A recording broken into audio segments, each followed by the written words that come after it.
ఎన్టీఆర్ జిల్లాలో ఎన్డీఏ కూటమి అభ్యర్థుల తరపున కుటుంబ సభ్యులు ప్రచారంలోకి దిగారు.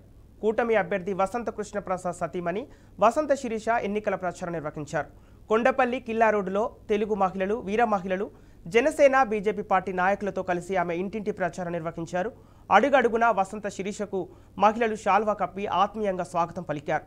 మేము సైతము అంటూ ఆమెతో కలిసి కథం తొక్కారు. కిల్లా రోడ్డులో కొయ్య బొమ్మల కళాకారుల కష్టసుఖాలు తెలుసుకున్నారు. తెలుగుదేశం పార్టీ అధికారంలోకి రాగానే అన్ని విధాలుగా ఆదుకుంటామని హామీ ఇచ్చారు. ఇంటింటికి వెళ్లి ప్రతి ఒక్కరిని ఆత్మీయంగా పలకరిస్తూ ఓట్లను అభ్యర్థించారు. సైకిల్ గుర్తుపై ఓట్లు వేసి ఎమ్మెల్యేగా వసంత కృష్ణప్రసాద్, విజయవాడ ఎంపీగా కేశినేని శివనాథుని గెలిపించాలని విజ్ఞప్తి చేశారు. కూటమి అధికారంలోకి వస్తేనే ప్రజలకు భరోసా వస్తుందన్నారు.